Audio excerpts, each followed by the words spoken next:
안녕하세요. 다산 부동산 파트너입니다. 2021년 11월 26일 기준 다산 신도시 아파트 KB 시세를 알아보도록 하겠습니다. 10월부터 약 2달간에 걸쳐 대한민국 부동산 시장은 전반적으로 거래 절벽 현상이 이어지고 있습니다. 다산 신도시도 예외는 아니어서 이 기간 거래량은 거래가 활발했던 시기에 비해 10% 정도에 불과합니다. 많은 분들이 아시다시피 가장 큰 이유는 대출 규제입니다. 대출 총량제에 DSR 축소까지 겹치며 그동안 KB 시세 대비 50%까지 주담대가 실행되던 조정지역의 경우 진입장벽이 서울 못지않게 높아진 것이 컸습니다. 즉 10억 원짜리 집을 매수한다면 주담대 5억 원에 부부간 각자의 신용대출과 여타의 가능융자를 최대한 활용하면 실제 필요자금은 3억 원대였으나 지금은 7억 원 혹은 전액이 필요한 상황이 연출되고 있는 겁니다.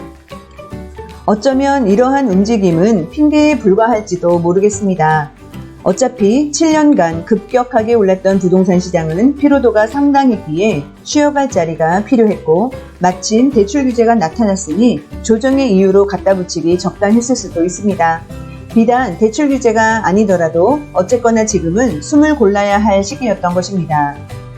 더 중요한 것은 잠시 쉬고 다시 달릴 것이냐 아니면 이대로 멈추고 되돌아갈 것이냐입니다. 조정도 몇 가지 종류가 있는데 큰 폭의 시세 하락 없이 일정 기간 숨 고르는 장세를 기간 조정이라고 합니다. 시세 하락이 동반되면 가격 조정이고 그 폭에 따라서 급락, 폭락이라는 강렬한 단어를 쓰게 됩니다. 하락장이라면 몇 가지 감지되는 신호가 있죠. 가장 큰 것은 공급입니다. 그리고 대규모 미분양, 급매물 속출 등등 뚜렷한 징후가 나타나게 됩니다. 그런데 적어도 향후 2년간 서울은 뚜렷한 공급이 없습니다. 3기 신도시도 정부 공언대로 2025년 입주는 사실상 요원해 보입니다.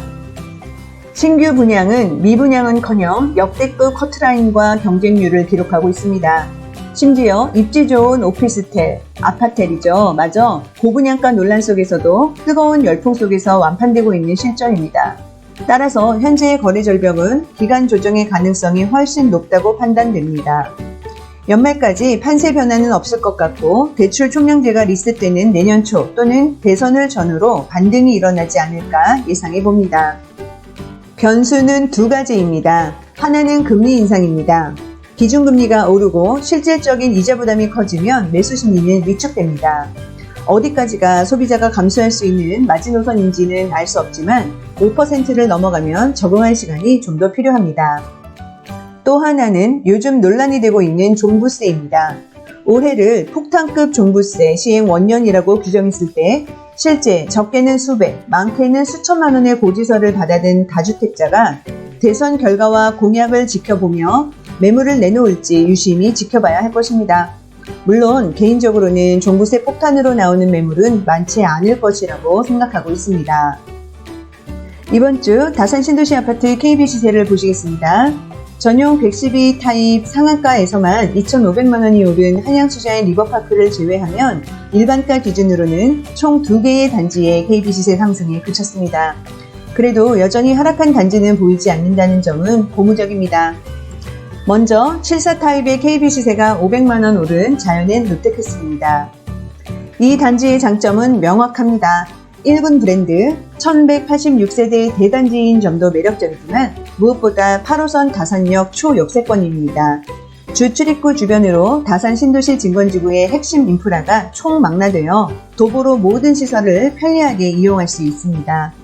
단지 앞에서 다산 자해 아이비 플레이스로 이어지는 길은 다산역이 개통되면 주 도로가 됩니다. 다음은 반도 유보라 메이플타운입니다. 이번 주는 82 타입의 KB 시세가 250만원, 84는 하한가에서만 500만원 상승하였습니다.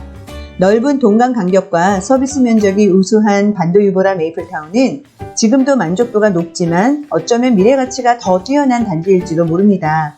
몇 년 후 단지 위로 7,000세대를 비롯한 각종 시설들로 채워지고 왕숙 신도시까지 건설되면 이 자리가 바로 중심이 되기 때문입니다.